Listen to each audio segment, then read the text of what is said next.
ఓం శ్రీ మహాగణాధిపతయే నమః. ఓం శ్రీ లక్ష్మీయే నమః.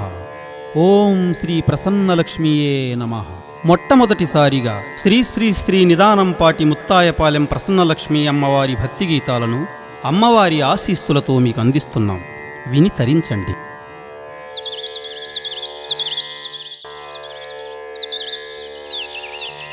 జగన్మాతా శిరసా నమామి. శ్రీ ప్రసన్నలక్ష్మీ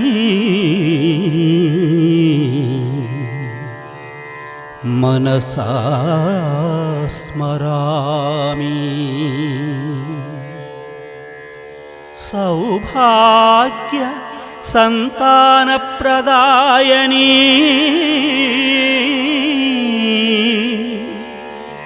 శ్రీ ముత్తాయపాలెం ప్రసన్నలక్ష్మీ నమోస్తుతే.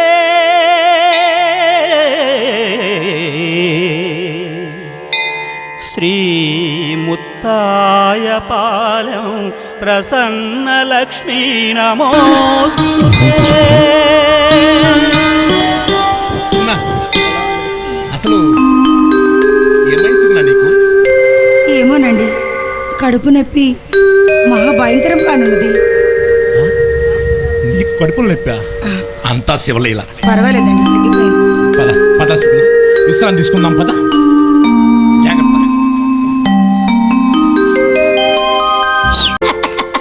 అబ్బో, ఇవాళ నాకు పండగే. ఎరగదేస్తా. మైడూరింటి కాడ నల్ల తుమ్మ చెట్టు కాడ, మైడూరింటి కాడ నల్ల తుమ్మ చెట్టు కాడ, నాయుడే మన్నాడే పిల్లో, గుండె జల్లు మన్నాడే పిల్లో, నాయుడే మన్నాడే పిల్లో, గుండె జల్లు మన్నాడే పిల్లో. మా అమ్మగారు పిన్నోట్లు పెట్టింది, ఎరగదేస్తా. నాయుడూరింటి కాడ నల్ల తుమ్మ చెట్టు కాడ, నాయుడూరింటి కాడ నల్ల తుమ్మ చెట్టు కాడ, నాయుడే మన్నాడే పిల్లో, గుండె కళ్ళు మన్నాడే పిల్లో, నాయుడే మన్నాడే పిల్లో, గుండె కళ్ళు మన్నాడే, గుండె కళ్ళు మన్నాడే.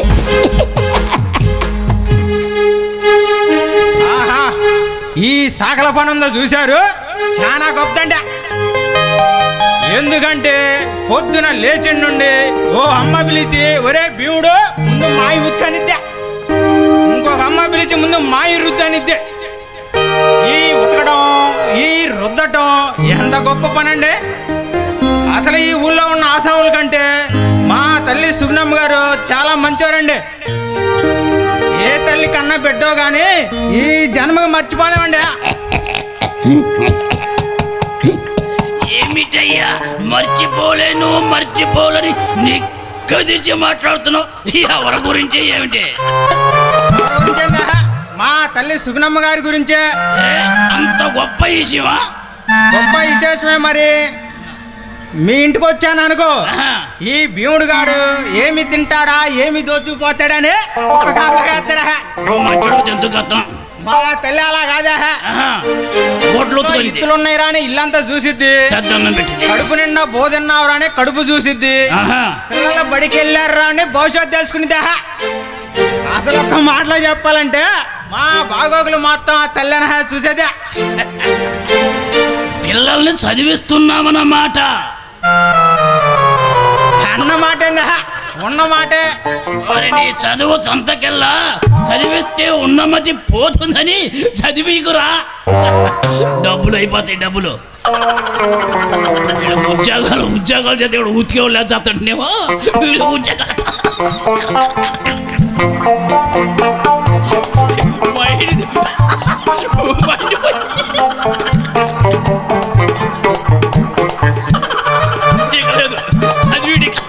తల్లి అలా చెప్పలేదుగా.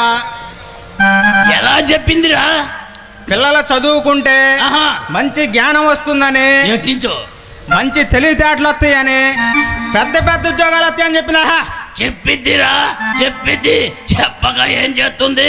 ఆమెకు తినటానికి ఉంది, ఉండటానికి ఉంది. ఆమె లెవెల్ ఆమెకు సరిపోతుంది. మరి నీ లెవెల్ సరిపోతుగా. ఊరుకోవయ్యా బాబు, మరీ విడ్డూరంగా ఉంది నీకు. నాది ఇడ్డోరమేరా, నాది ఇడ్డోరమే. అంతకంటే ఇడ్డోరేమిటో తెలుసా? చదువుకున్నోడు కన్నా సాగలవాడే మేలు తెలుసుకోరు యాదవ. ఒరే నీ బండ బడా, బండకేసి ఉత్తక, ఇన్ను బండకేసి రుద్దా, మా పిల్లల జోలు నీకెందుగా? అరే నిన్ను తగల పెట్ట, నిన్ను గోతిలో ఎయ్యా, నీకు పెండా కూడు పెట్ట.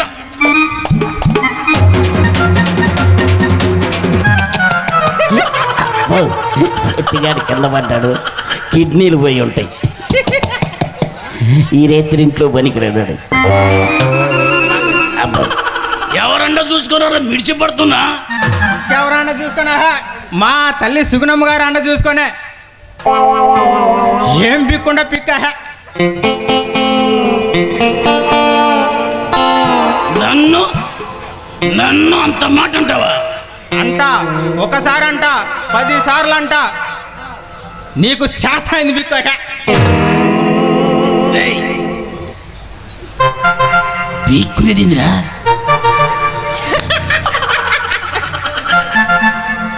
ఏం పిక్కుండా నా మూతి మీద మేసం.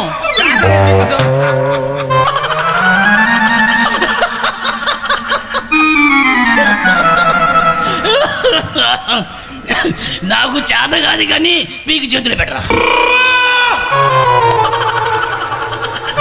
అమ్మ శెట్టి, నేను పీకితే తరుగు కలుపుకుందాం అనుకున్నావా?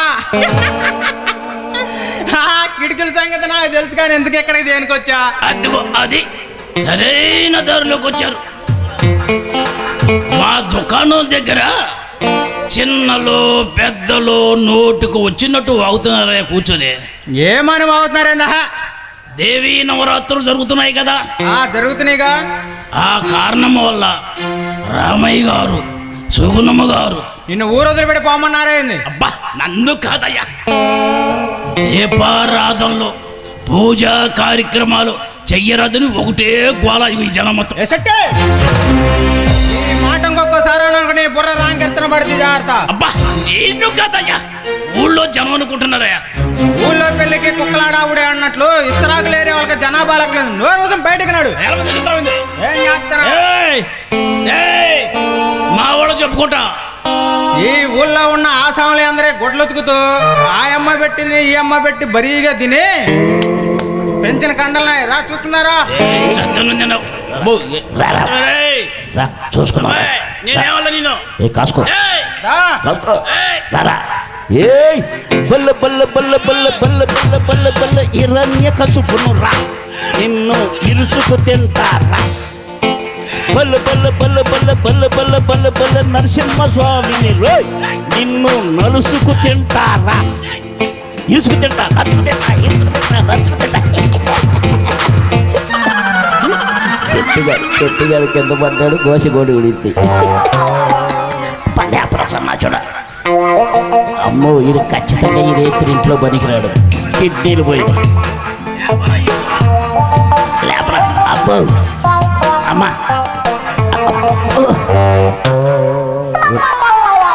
అబ్బాబ్బా వీడు పడగట్ట నాతో ఆడుకుంటున్నాడు.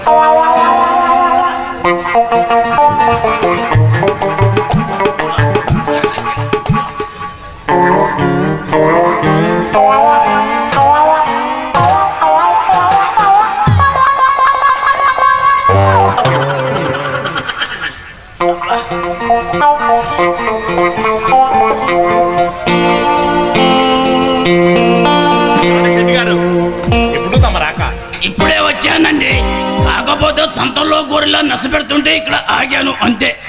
భీముడు నిమ్మగారు పిలుస్తుందిరా, ఏదో పిండి వంటలు వండుతుంది, నేను రమ్మని వెళ్ళు. పో ఇరిగిపోయిన ముక్కలు మొత్తం పెట్టింది పో, మంచి వాళ్ళు తిని ఇరిగిపోయిన ముక్కలు పెట్టింది పో. తల్లి చల్లగా ఉండాలి.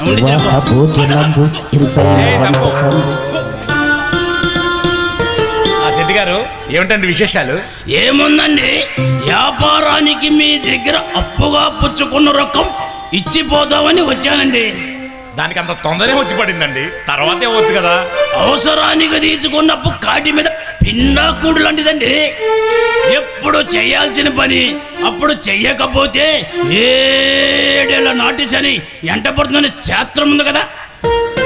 ఆ చెట్టి గారు, ఈ జీవితం అంతా శాస్త్రాలతో ముడిపడి ఉందంటారా ఏమిటండి? ముడిపడి ఉందంటారా ఏమిటయ్యా? చెబుతాను విను.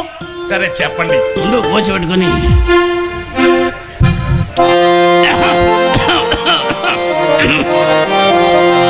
అల్లప్పుడెప్పుడు పలుకు ఆరంభరముగాను చచ్చనుండు పలుకు చల్లగా ఉండు కొంచెం మోగినట్లు కనకాంబు మోగున విశ్వదావిరామ వినరభేమ అన్న శాస్త్రం ప్రకారం తమరకు ఊళ్ళో జనానికి తేడా ఉందండి. ఇగో డబ్బులు కట్ల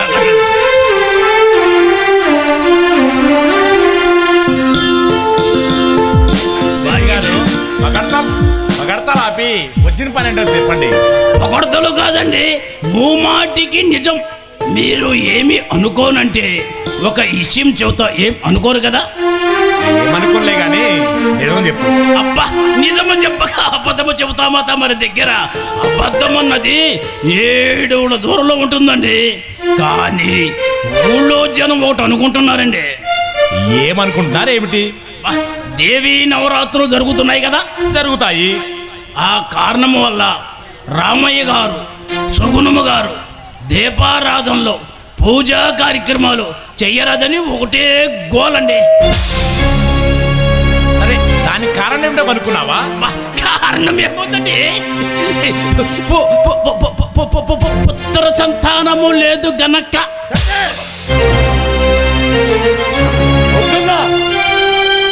కడుపు తిన్నా గడి తిన్నా గారికి అలాంటి మాటలు చెప్పేది కాస్త ఇంగిత జ్ఞానం ఉండాలి.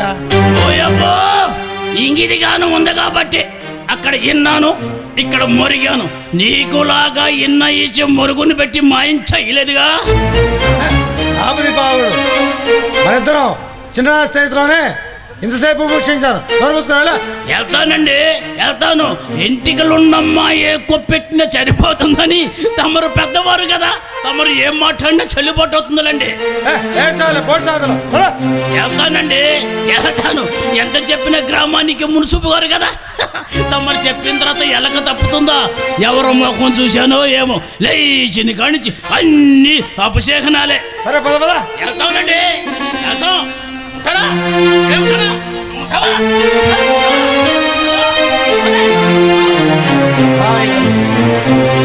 ఆ సెట్ గారి మాటలేం పట్టించుకోకండి. పట్టించుకొని బాధపడటానికి ఏముందండి మున్సిపు గారు? ఇది గ్రామానికి అధికారి. ఈ గ్రామంలో ప్రజలందరూ అభిమానంతో కొలుస్తారు నన్ను. అంత మాత్రాన ఆచారాలు వ్యవహారాలు తప్పుతామా చెప్పండి? ఏం ఆచారాలు అండి? మంచి మానవత్వం గ్రహించలేని ఆచారాలు పెట్టుకొని చెడుని తెచ్చిపెట్టడం కానీ ఏం లాభం లేదండి. చూడండి మున్సిపు గారు, మా కర్మేంటో కానీ పెళ్ళ ఎంతకాలమైనా సంతానం కలిగించలేదా భగవంతుడు? సంతానం లేనివారు పిల్లలకు పేరంటాలకు అనర్హులని మన పురాణాలు చెప్తున్నాయి. మన పెద్దవాళ్ళు కూడా చెప్తున్నారు. అవి మనం తప్పక పాటిద్దామండి. ఏదో 4 కుక్కలు బజారుని పడి మురిగినంత మాత్రాన పండుగలు, పూజలు, పురస్కారాలు మానివేస్తామా? అలా మానివేస్తే ఈ గ్రామం గ్రామంగా ఉండదండి, కలుషితమై మట్టి కొట్టుకుపోతుంది. అంతా శివలీలండి. ఎలా జరగనుందో అలాగే జరుగుతుంది. రామయ్య గారు, మీరు ఈ గ్రామానికి ఎనలేని సేవలు అందించారు. అన్నదానాలు చేయించారు, వస్త్రదానాలు గావించారు, నీటి కోసం బోరులు, బావులు, ఇంకా ఎన్నో కుటుంబాలకు ఎనలేని సేవలు అందించారు. అలాంటి మీరు ఇప్పుడు ఈ అమ్మవారి పూజ మానివేస్తారా?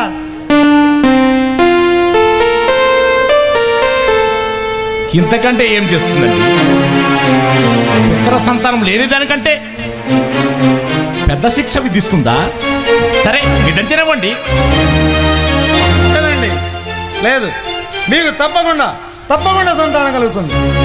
ఎందుకంటే మీరు చేయే విధంగా ఈ గ్రామంలో ఆ అమ్మవారి పూజ ఎవరు చేయరండి. ఆ కొరత ఆ అమ్మవారికి తప్పక తెలుస్తుంది. మీకు తప్పకుండా సంతానం కలుగుతుంది. అదే జరిగితే అంతకంటే మహాభాగ్యం ఉందండి. సుగుణ, సుగుణ, వస్తున్నానండి.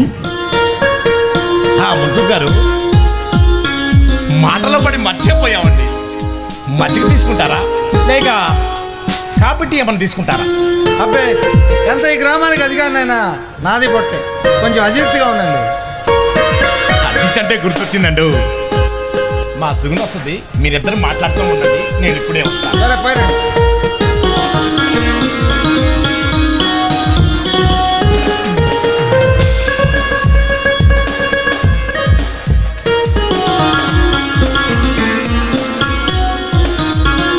ఏమిటండి విశేషాలు? అమ్మా సుగుణమ్మ, రామయ్య గారు చల్లని తండ్రి అమ్మా, చల్లని తండ్రి.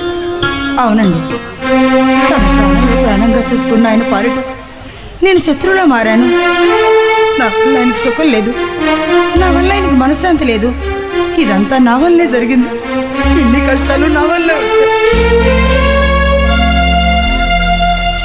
సుగుణ, ఏమిటమ్మా, ఏమిటా పిచ్చి మాటలు?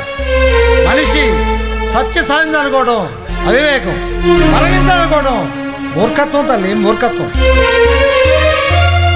మరేం చేయను? నమ్మకం ఆయనకి ఎలా చూపించను? ఆయన ఎలా ఓదార్చను? ఆపని పాడు ఆలోచన. నీవు లేనిదే ఆయన బ్రతకాలనున్నావా? నీ చనిపోతే ఆయనకి ఎంత బాధపడతావు తెలుసా నీకు? అవును, ఆయన ఆనందమే నా ఆనందం, ఆయన సంతోషమే నా సంతోషం. అందుకోసం నేనేమైనా చేస్తాను, ఎంతటి బాధనైనా దిగమింగుతాను. అది అలా ధైర్యంగా ఉండాలి. ఇప్పుడు మంచి సుఖం అనిపించావు. నేను ఉంటాను. పోయి ఆచార్య గారిని పంపిస్తాను. ఆయన ఏదైనా మార్గం చెప్పవచ్చమ్మా. అలాగేనండి. వస్తాను.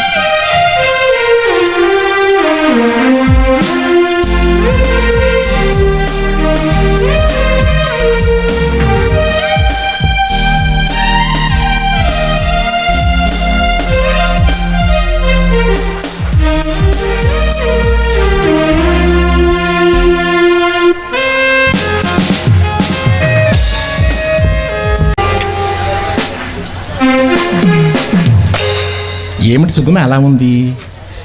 ఏది ఏమైనా సుగుణకు ఈ ఊళ్ళో జరిగే విషయాలేమీ చెప్పకూడదు. చెబితే ఆమె బాధపడుతుంది. ఎలాగైనా ఏమన్నా నవ్వించాలి, ఆనందింపచేయాలి. అలాగే చేస్తాను. సుగుణ, ఏమిటి అలా ఉన్నావు? అబ్బే, అదేం లేదండి, ఊరికే. ఎంతగా ఉంటేను మీ అమ్మా నాన్న ఎవరైనా గుర్తొచ్చారేమోనని. అవునండి, వారు గుర్తుకొచ్చారు. అవును, సరే, మీరేంటి ఇలా ఉన్నారు? నేను బాగానే ఉన్నాను సుగుణ. లేదు, నా గురించి ఆలోచిస్తున్నారు కదూ? అవును, నీ గురించి ఆలోచిస్తున్నాను. నువ్వు చాలా అందంగా ఉన్నావని, ఇంత అందమైన భార్య దొరకటం నా అదృష్టమని ఆలోచిస్తున్నాను. ఇంత మంచి గుణవంతుడు నాకు భర్తగా లభించడం నా అదృష్టం కాదా? కాదు, నా అదృష్టమే. ఆహా, అంత గట్టిగా చెప్తున్నారు. ఎలానా? ఈ పండు వెన్నెలలో నిండు పున్నంలా నీ అందం నాకు బంధం వేసింది. ఈ జీవితాంతం బంతిని కమ్మంది. వలపడి ఒడిలో నన్ను ఖైదీని చేసింది. మమతల గుడిలో నన్ను మాయం చేస్తుంది. అబ్బో, అయ్యగారు ఈరోజు వింతగా మాట్లాడుతున్నారే. వింత కాదు, విడ్డూరం కాదు, ఇది పచ్చి నిజం. ఆపండి, ఎవరైనా చూస్తే నవ్విపోతారు. నవీనా, నేనాపను. ఎందుకంటే మల్లెల కన్నా మధురమైన పరిమళం నీలో ఉంది. అంతకన్నా అద్భుతమైన కదలిక నీ మేలులో ఉంది. అయ్యగారు ఈరోజు కవిగారు అవుతున్నారనుకుంటా. పాలరాతి బొమ్మలా మెరిచిపోయే నీ అందం చూస్తుంటే నాలోని కవిత్వం జాలువారుతుంది. తామరేకులా ఎలిగిపోయే నీ కనుబొమ్మలు చూస్తుంటే నాలోని కవిత్వం పొంగి పొరిలిపోతుంది. సుగుణ,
ఏమిటో చెప్పు. అది మీరు నేను మీరు రెండో పెళ్లి చేసుకుంటే బాగుంటుందేమో అని. సుగుణా, నీకేమైనా మతిపోయిందా, పిచ్చి పట్టిందా? మధ్య ఉండే మాట్లాడుతున్నాను. మీరు రెండో పెళ్లి చేసుకోవాలి, చేసుకొని తీరాలి.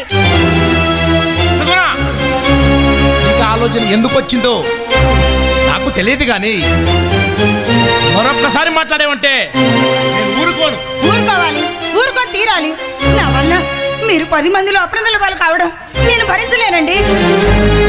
సుగుణా సుగుణా సుగుణా, నాకు కోపం తెప్పించుకో. కోపం దేనికండి? పురాణాల్లో కూడా పుత్ర సంతానం లెక్క రెండో పెళ్లి చేసుకున్నారు. ఆయన మీరు చేసుకుంటే తప్పేంటి?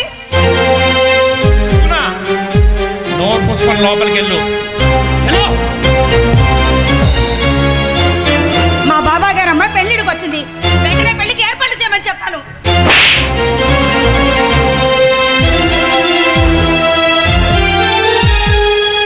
అయ్యో భగవంతుడా, కంటికి రెప్పలా కాపాడుకోవాల్సిన నా ఇళ్ళని నా చేతులారా నేనే చేజేసుకున్నానే. నా చేతులారా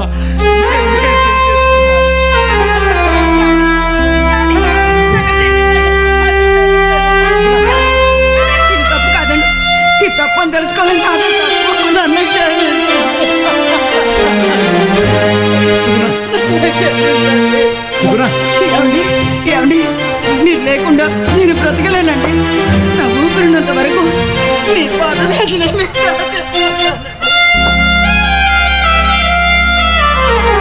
సుగుణా, లే సుగుణా.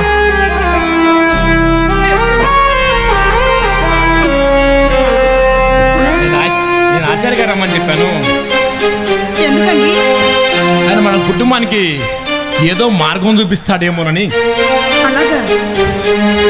అదిగో మాటలనే వస్తున్నాడు. రండి రండి ఆచార్య గారు. సుగుణా, నువ్వు వెళ్ళి ఆచార్య గారికి మజ్జిగ పట్టుకురా. అలాగే. నమస్కారం అండి రామయ్య గారు. నమస్కారం అండి, రండి. ఏమిటండి విశేషాలు? ఏముందండి, నారాయణ గారి గృహ ప్రవేశానికని పక్క గ్రామానికి వెళ్ళాను.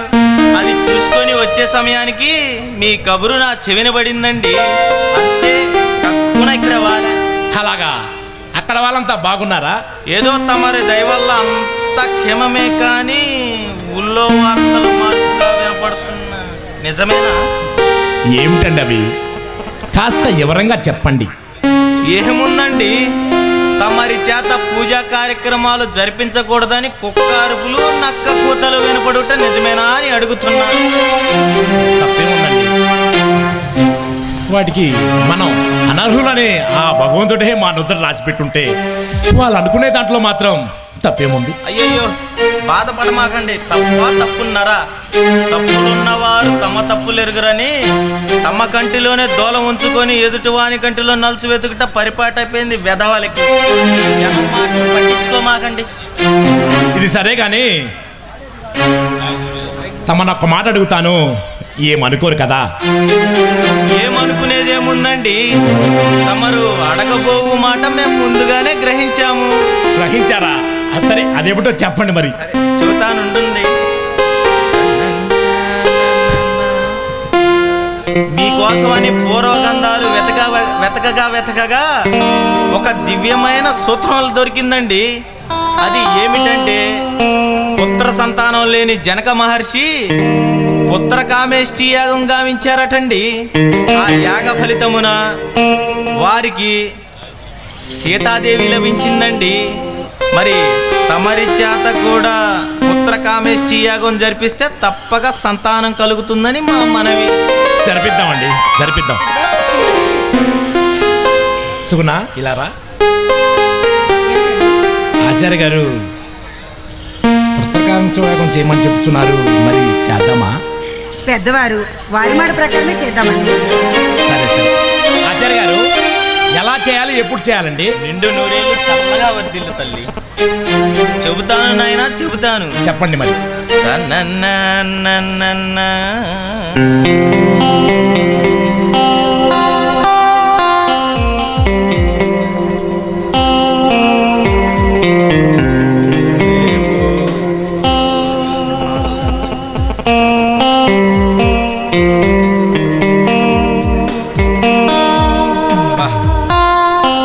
దివ్యమైన ముహూర్తం లభించిందండి.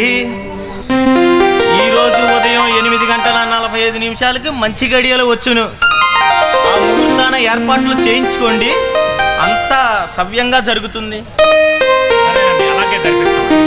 ఆచార్య గారి రుణం ఈ జన్మలో తీర్చుకోలేము. అమ్మమ్మ, తీర్చుకుంటే తీరేది కాదమ్మా రుణము, తెచ్చుకుంటే తెగేది కాదమ్మా బంధము. అంతా పైవాడి లీల, అప్పుడోడుకు ఆగదమ్మా మన గోల. సరే వెళ్ళొస్తాను, ఏర్పాట్లు చేయించండి.